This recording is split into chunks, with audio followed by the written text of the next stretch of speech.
बिस्मिल्लाहिर्रहमानिर्रहीम, अस्सलाम वालेकुम। मैं हूं शकील गुरेजा। आज के 3 अहम मौज़ूआत हैं, उनके ऊपर गुफ्तगू करेंगे। सबसे अहम और सबसे पहला इशू जो है वो है ज़िमनी इलेक्शन। जिस तादाद में ये इंतखाबात हो रहे हैं तो ऐसा महसूस होता है कि ये एक आम इंतखाबात हैं, यानी छोटे साइज़ के आम इंतखाबात। उसके ऊपर ज़रूर बात करेंगे क्योंकि उसकी इंपॉर्टेंस हुकूमत और अपोजिशन यानी कि तहरीक इंसाफ उन दोनों के लिए बहुत ज़्यादा है। उसके ऊपर तफसील से बात करेंगे। दूसरा इशू जो है हमारा, मौलाना फजल रहमान साहब जो हैं उन्होंने इमरान खान साहब की हिमायत का ऐलान कर दिया है। वो क्या मामला है वो भी आपके सामने रखेंगे। और तीसरी खबर जो है वो चीफ जस्टिस साहब को इमरान खान की जानिब से ख़त लिखा गया। उसमें बहुत सारी शिकायत हैं, शिकवे हैं। ऐसा महसूस होता है कि उनके सब्र का पैमाना जो है वो लबरेज हो गया और बल्कि उन्होंने इस्तीफ़े का भी मुतालबा कर दिया है चीफ जस्टिस काजी फायद ईसा से। वो क्या इशू है उस पर भी बात करेंगे। तो डायरेक्ट आते हैं पहले इशू की तरफ। ये जो ज़िमनी इंतखाब है उसकी दोनों जमातों के लिए यानी तरफ़ैन के लिए, एक तरफ हुकूमत है और एक तरफ जो है पाकिस्तान तहरीक इंसाफ, उन दोनों के लिए इंतहाई अहमियत के हामिल ये इंतखाबात हैं। पहले आपको नंबर्स बता देते हैं। मजमूई तौर पे ये समझ लें कि पूरे मुल्क में इंतखाब होने जा रहा है चारों सूबों के अंदर। मजमूई जो सीट्स हैं वो हैं 22, उसमें से 5 कौमी असम्बली की नशिस्तें हैं और पंजाब असम्बली की 12, KP की 2, बलूचिस्तान असम्बली की 2 और सिंध असम्बली की 1 नशिस्त जो है उस पर इंतखाब हो रहा है। अब इसकी इंपॉर्टेंस क्या है, पहले मैं आपको थोड़ा ये बता दूं कि इतने बड़े लेवल पे इंतखाब हो रहा है लेकिन उसके बावजूद हमें इलेक्शन मुहिम ना तहरीक इंसाफ की जानिब से नजर आई और ना ही दीगर जमातों की जानिब से नजर आई। उसकी वजह क्या है? उसकी बुनियादी वजह यह है कि पाकिस्तान तहरीक इंसाफ को तो इजाज़त नहीं है। इजाज़त से मतलब गैर एलानिया उनके ऊपर पाबंदी है, उनके ऊपर क्रैकडाउन जो है वो आज भी चल रहा है। तो उनकी तो वजह समझ आती है, लेकिन ये समझ नहीं आई कि पाकिस्तान मुस्लिम लीग नून बिलखुसूस उनकी जानिब से किसी किस्म की कोई कैंपेन क्यों नहीं की गई। क्या उनको खौफ है, ख़तरा है, वो अवाम में नहीं जा सकते, अवाम को फेस नहीं कर सकते कारकर्दगी की वजह से, या पाकिस्तान तहरीक इंसाफ के साथ जो जुल्म हो रहा है उसकी वजह से वो पब्लिक को फेस करने से घबरा रहे हैं। फिर एक और एलिमेंट बड़ा इंपॉर्टेंट है मुस्लिम लीग नवाज के हवाले से बिलखुसूस कि उनका कोई भी यानी जो टॉप की लीडरशिप है उसमें से किसी को भी उम्मीदवार नहीं बनाया गया। उसमें फिर आपको ये वाज़े नज़र आता है शायद उनको खदशा है, उनको खौफ है कि वो हार ना जाएं या अवाम उनसे बदला ना लें, क्योंकि एक तरफ इमरान खान साहब की मोहब्बत तो अपनी जगह है ही है, लेकिन जो दूसरी साइड की नफरत है, दूसरी साइड से जो अवाम में नफरत है वो उसका भी इजहार करते हैं। तो कल देखना होगा क्या पाकिस्तान तहरीक इंसाफ कल के दिन को यानी ये जो ज़िमनी इंतखाब है इसको क्या वो 8 फरवरी दोबारा बना सकते हैं, ये देखना बड़ा इंपॉर्टेंट होगा। अब आते हैं इसके नतीजे के ऊपर। इसके नतीजे का हुकूमत के ऊपर क्या असर पड़ेगा और अपोजिशन यानी कि तहरीक इंसाफ उसके ऊपर क्या असर पड़ेगा। दो ही पॉसिबिलिटीज हो सकती हैं, या तो हुकूमत ये मैदान मार लेगी। अगर हुकूमत मैदान मार लेती है तो इससे उनको क्या फ़ायदा होगा और तहरीक इंसाफ को क्या नुकसान होगा, पहले इस पर बात कर लेते हैं। इस वक्त देखिए पाकिस्तान तहरीक इंसाफ का जो बयानिया है वो सर चढ़ के बोल रहा है। उनके पास बताने के लिए बहुत कुछ है। उनके पास 9 मई का मामला है, उनके पास फौजी अदालतों का मामला है, उनके पास केसेस का मामला है, उनके ऊपर क्रैकडाउन हुआ वो मामला है, फिर उसके बाद उनकी मखसूस नशिस्तें उनसे छीन ली गई वो मामला है, फिर उसके बाद उनके पास जो उनका इलेक्टोरल सिंबल था वो छीन लिया गया वो मामला है, उनकी पार्टी तोड़ दी गई वो मामला है। यानी बहुत सारी चीज़ें उनके जो बयानिए के अंदर हैं वो शामिल हैं। फिर इसी तरह उनका लीडर जो है कायद वो जेल में है वो मामला है, फिर उनका जो वाइस चेयरमैन है वो जेल में है, उनके सदर जेल में है। सो उनके पास एक तवील फहरिस्त है अपने बयानिए की जिसको लेके वो चल रहे हैं और मैं समझता हूं कि वो उसको भरपूर कामयाबी के साथ, बावजूद इसके कि उनका लीडर बाहर नहीं है, वो उसको लेके चल रहे हैं। लेकिन अगर ये ज़िमनी इलेक्शन का नतीजा आ गया हुकूमत के हक में, इस वक्त हुकूमत के पास कोई बयानिया नहीं है। वो अगर प्रैक्टिकली कहा जाए तो वो वाकई पब्लिक को फेस नहीं कर पा रहे और शायद इसी वजह से वो आते भी नहीं और इसी तरह वो कैंपेन में भी नहीं गए। इसी तरह उन्होंने बड़े लीडर्स को भी मैदान में नहीं उतारा ज़िमनी इलेक्शन में, बावजूद इसके कि पहले वो ऐसा करते रहे हैं, लेकिन इस बार उनकी जानिब से ऐसा नहीं किया गया। अगर हुकूमत जीत जाती है तो उनको एक काउंटर नैरेटिव मिल जाएगा, क्योंकि इस वक्त उनके पास कोई बयानिया नहीं है कि वो पाकिस्तान तहरीक इंसाफ का जो बयानिया है उसको काउंटर कर सकें। तो ये जीत उनके लिए इसलिए शायद ज़रूरी होगी कि उनको एक, जिसको कहते हैं अंग्रेजी में साई ऑफ रिलीफ, उनको एक सुख का सांस मिल सकता है या उनको ब्रीदिंग स्पेस मिल सकता है कि वो किसी तरीके से कुछ तो काउंटर कर सकें तहरीक इंसाफ को। अदरवाइज उनको कुछ नहीं मिल रहा। अब अगर वो जीतते हैं तो वो क्या कहेंगे? वो ये कहेंगे कि पाकिस्तान तहरीक इंसाफ इस वक्त डिस्ट्रक्शन की पॉलिटिक्स कर रही है, तोड़ फोड़ की पॉलिटिक्स कर रही है, मुल्क को नुकसान पहुंचाने की पॉलिटिक्स कर रही है, इदारों को नुकसान पहुंचाने की कोशिश कर रही है, इसी वजह से अवाम ने उनको मुस्तरद कर दिया। तो ये इनका बयानिया होगा अगर हुकूमत जीत गई। और अगर जीत जाती है पाकिस्तान तहरीक इंसाफ तो फिर जिसको कहते हैं ना last nail in the coffin, वो इस हुकूमत के लिए ऐसा ही साबित होगा, क्योंकि उनके पास पहले भी कुछ नहीं, कारकर्दगी दिखाने के लिए तो आपको वक्त चाहिए। ख्वाजा आसिफ का बयान मौजूद है कि 2 साल तक तो रिलीफ भूल जाएं, कोई रिलीफ देने की पोजीशन में नहीं है, क्योंकि मुल्की हालात ऐसे ही हैं।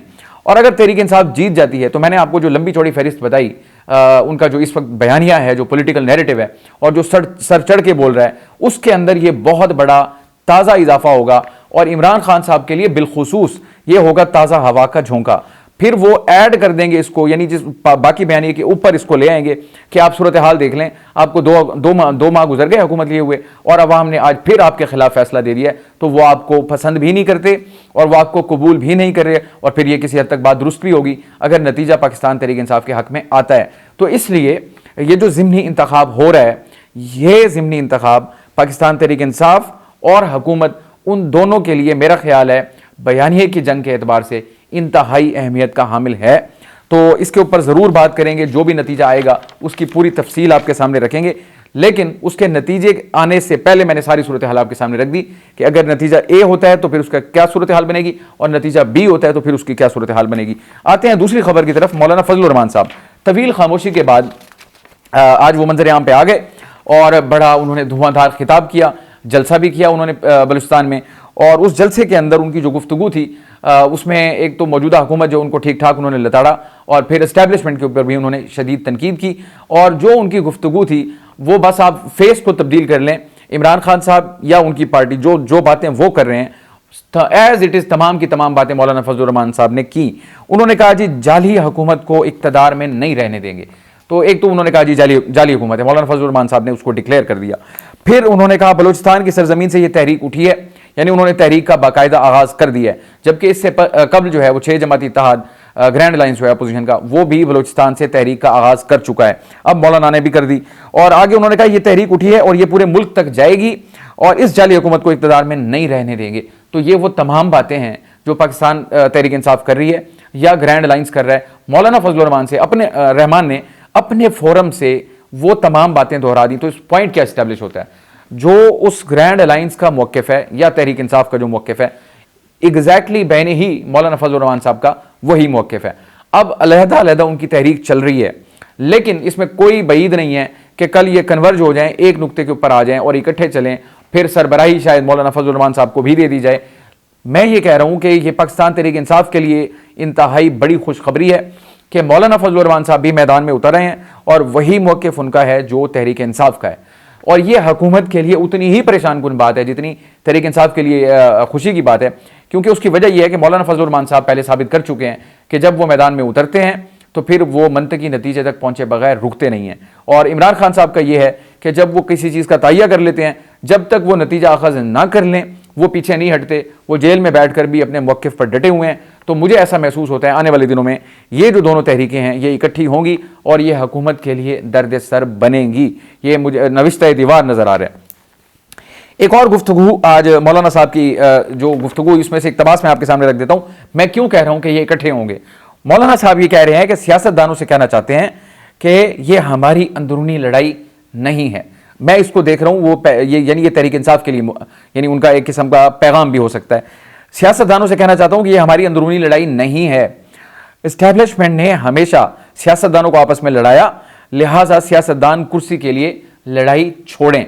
तो ये एक किस्म की वो मफाहमत की पेशकश कर रहे हैं किसको, जिनके साथ उनका मौक़िफ़ मिल रहा है। हुकूमत को तो वो कह रहे हैं कि वो जाली है, तो ये मफाहमत उनके साथ तो हो नहीं सकती, या वो कह रहे हैं कि हुकूमत ख़त्म कर दो, तो उनके कहने पे हुकूमत नहीं ख़त्म होती। अलबत्ता ये पाकिस्तान तहरीक इंसाफ के लिए पैगाम ज़रूर है। तो मुझे ऐसा महसूस होता है आने वाले दिनों में शायद कुछ नरमी मौलाना फजलुर रहमान साहब की जानिब से दिखाई जाए और कुछ नरमी, क्योंकि माजी है दोनों जमातों का, पाकिस्तान तहरीक इंसाफ का और इनका, तो उस माजी को भुलाने के लिए कुछ वक्त लगता है। 1-2 मुलाकातों के दौर इनके हुए, बर्फ़ पिघली थी, हो सकता है इसके बाद आने वाले दिनों में, यानी ये तो बड़ी तहरीकें जो होती हैं वो तो बड़ा तवील अरसा चलती हैं। कोई बईद नहीं है मौलाना फजलुर रहमान साहब और इमरान खान साहब एक ट्रक के ऊपर खड़े हों और इस हुकूमत के खिलाफ वो जनाब इस रेड जोन के अंदर या डी चौक के अंदर आएँ और इनसे मुतालबा करें कि निकलें बाहर और ख़त्म करें और इलेक्शन के ऐलान करें। तो ये ऐन मुमकिन है आने वाले दिनों में। ये तहरीक इंसाफ के लिए खुशाइन और हुकूमती इत्तेहाद के लिए इंतहाई परेशान कुन खबर है। अब आते हैं तीसरी खबर की तरफ, वो बड़ी इंपॉर्टेंट है। उसकी वजह यह है कि पाकिस्तान तहरीक इंसाफ जो है उनके सबर का पैमाना जो है वो लबरेज हो चुका है। उन्होंने एक बड़ा तवील ख़त लिखा है चीफ जस्टिस ऑफ पाकिस्तान के नाम, 4 सफ़ात में मुश्तमिल ख़त है और 7 उसमें नुकात उठाए गए और वो 7 के 7 नुकात जो है अपनी जगह बड़े अहमियत के हामिल हैं। उसमें इनफैक्ट उन्होंने पूरी समरी लिख दी जो कुछ उनके साथ हुआ, जो कुछ उनके साथ हो रहा है। उन्होंने शुरू किया ज़िमनी इलेक्शन से। उन्होंने कहा जी हमारे बंदों के ऊपर क्रैक डाउन किया जा रहा है, उम्मीदवारों को कैंपेन नहीं करने दी जा रही और उनके ऊपर सख्तियाँ की जा रही हैं। और कोई उनको पूछने वाला नहीं है। 9 मई के अंदर हमारे जो कारकुनान थे, हमारी लीडरशिप थी, उनके ऊपर फौजी अदालतों के मुकदमा चलाए गए हैं, उसके ऊपर उन्होंने बात की। फिर 6 जजेस का जो खत था उसको उन्होंने कहा ये मोहर तस्दीक है, जो हमारा मौक़िफ़ है उसकी उन्होंने बात की। फिर इसके अलावा उन्होंने जो इनके कारकुनान इस वक्त भी पाबंद सलासल हैं, बिलखुसूस सनम जावेद और आलिया हमजा, उन्होंने कहा कि उनको दोबारा यानी गिरफ्तारी हुई, फिर रिहाई हुई, फिर गिरफ्तारी हुई, फिर रिहाई हुई, फिर गिरफ्तारी हुई। अब वो कहते हैं उनको सरगोदा जेल शिफ्ट कर दिया गया दोबारा पकड़ के। तो उनके बारे में भी उन्होंने आवाज़ उठाई। वो कि कहते हैं कि हम समझते थे जनरल जिया का जो दौर था वो बदतरीन दौर था जुल्म सितम के एतबार से, लेकिन इस दौर ने उस दौर को भी पीछे छोड़ दिया। तो ये उनके ऊपर कह रहे हैं। और फिर उन्होंने कहा कि चीफ जस्टिस कानून की धज्जियां उड़ाने और मातहत अदलिया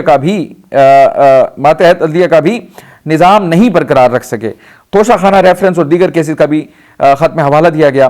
फिर उन्होंने हवाला दिया कि नवाज शरीफ के जो शरीफ फैमिली के जो केसेस थे वो ओपन एंड शट केसेस थे, लेकिन उनको ख़त्म कर दिया गया। और फिर बहावल नगर इंसिडेंट जो है उसके ऊपर भी उन्होंने कहा गया इसके ऊपर भी आपने कुछ नहीं किया। फिर इसी तरह उन्होंने बात की मिलिट्री कोर्ट्स में जो ट्रायल हो रहा है पाकिस्तान तहरीक इंसाफ के लोगों का, उसके ऊपर भी उन्होंने अपनी रिजर्वेशन और खदशात का इजहार किया। फिर उन्होंने हवाला दिया चीफ इलेक्शन कमिश्नर का, चीफ कमिश्नर रावलपिंडी का, जिन्होंने प्रेस कॉन्फ्रेंस की थी और एतराफ़ किया था कि किस तरीके से हमने जो है नताइज को तब्दील किया और हारे हुओं को जितवा दिया। उसके ऊपर भी आपकी जानिब से कोई नोटिस नहीं लिया गया। तो ये सारे, फिर उन्होंने एंड पे ये कहा आईने पर, फिर उनका एक ये भी था यानी शिकवा कि जो हमारे केसेस हैं, हमारी पिटीशंस हैं, वो अदालतों के अंदर पड़ी हैं लेकिन वो फिक्स नहीं की जा रही। तो वो जिम्मेदारी डाल रहे हैं चीफ जस्टिस के ऊपर। वो ये कह रहे हैं कि आईने पाकिस्तान में केसेस की सुनवाई न करना इंसाफ की फराहमी को रोकना है और हमारे मुताबिक चीफ जस्टिस इस जुर्म के मुर्तकिब हो रहे हैं। तो उन्होंने चीफ जस्टिस को जो है कटहरे में खड़ा कर दिया और उनको चीफ जस्टिस ऑफ पाकिस्तान को उन्होंने माफ कीजिएगा, चीफ जस्टिस ऑफ पाकिस्तान को उन्होंने आईना भी दिखाया। खुद उन्हीं की एग्जाम्पल जो है उनके सामने रखी। वो ये कहते हैं जब आपके खिलाफ रेफरेंस की कार्रवाई हो रही थी, आपको याद होगा तहरीक इंसाफ के दौर में इन पर रेफरेंस हुआ तो इन्होंने उसको भुगता। तो वो कहते हैं जब वो कार्रवाई हो रही थी तो आप खुद अदालत के अंदर आईने पाकिस्तान की किताब उठा के खड़े होते थे और आप कहते थे कि मैं इसको मानता हूं और इस पर अमल करता हूं, जबकि आज सब कुछ यानी आइन की खिलाफ वर्जियां हो रही हैं और सब कुछ हो रहा है और आप आज उसकी आइन की धज्जियां उड़ा रहे हैं। तो ये उनके ऊपर उन्होंने डायरेक्ट यानी एक किस्म का सख्त मौक़िफ़ के साथ ये सारी बातें की। रऊफ़ हसन साहब ने, ख़त तो इमरान खान साहब की जानिब से लिखा गया बज़रिया रऊफ़ हसन साहब, क्योंकि उनके मरकज़ी तर्जुमान हैं। फिर उसके ऊपर उन्होंने आके ब्रीफिंग भी दी। ये ख़त है जो उनको पहुंच चुका है supreme court chief justice office को, और उसके अंदर हमने ये सारा कुछ लिखा है। और एंड पे आखिरी पैराग्राफ में वो ये कहते हैं कि हमारा तकाजा है कि चीफ जस्टिस ऑफ पाकिस्तान को अपनी गद्दी छोड़ देनी चाहिए। वो या तो आईने पाकिस्तान को सही तरीके से अमल दरामद करवाएं या फिर चोरों और लुटेरों को तहफ़्फ़ुज़ फराहम न करें। अब ये बड़ी सख्त बात है, यानी उन्होंने इल्ज़ाम लगा दिया चीफ जस्टिस ऑफ पाकिस्तान के ऊपर कि वो चोरों और लुटेरों को तहफ़्फ़ुज़ फराहम कर रहे हैं। यानी वो कह रहे हैं उनको तहफ़्फ़ुज़ फराहम न करें, इसका मतलब यह है कि वो कर रहे हैं और न करें और कुर्सी से उतर जाएं। तो अब उन्होंने इस्तीफे का भी मुतालबा कर दिया है। ज़िमनी इलेक्शन के ऊपर उन्होंने पहले ही अपना जिसको कहते हैं मौक़िफ़ बना लिया कि हमारे ऊपर क्रैकडाउन हुआ, ये हुआ, वो हुआ, और अगर कल नतीजा इनके खिलाफ आता है तो उनके पास बताने के लिए ये सब कुछ होगा कि इलेक्शन से पहले ही हमने ये सारा कुछ रख दिया था कि हमें हराने की पूरी कोशिश की जा रही है। ज़िमनन आखिरी खबर बता दूं, बुशरा बीबी के जो मेडिकल टेस्ट हैं वो उनकी मंशा के मुताबिक हो गए और डॉक्टर आसिम यूसुफ जो हैं वो भी शामिल थे, पिम्स के एक डॉक्टर शामिल थे, शिफा हॉस्पिटल के शामिल थे और अडियाला जेल के भी शामिल थे। तो उनकी जो आई हैं रिपोर्ट्स वगैरह उनके मुताबिक उनको उनके जो खदशात थे वो गलत हैं, उनको कोई ऐसा जहर वहर नहीं दिया गया, उनकी एंडोस्कोपी हो गई, ये सब कुछ तो आ गया रिपोर्ट्स की हद तक। रिपोर्ट्स कह रही हैं कि जहर नहीं दिया गया, लेकिन पाकिस्तान तहरीक इंसाफ उस मौक़िफ़ पे कायम है कि इनको जहर दिया गया है। उनके जो वकील हैं इंतज़ार पंजोथा साहब, उन्होंने वाज़ेह अल्फाज में कहा कि इनको जहर दिया गया है मेडिकल रिपोर्टों के बाद, वो कह रहे हैं। तो आने वाले दिनों में देखेंगे ये सूरत हाल क्या रुख इख्तियार करती है। आज के लिए इतना ही। आप हमारी वीडियोस को लाइक कर सकते हैं, चैनल को ज़रूर सब्सक्राइब करें और अपना फीडबैक कमेंट के जरिए हमारे साथ शेयर कर सकते हैं। आपसे कल मुलाकात होगी, इजाज़त दीजिए, अल्लाह हाफ़िज़।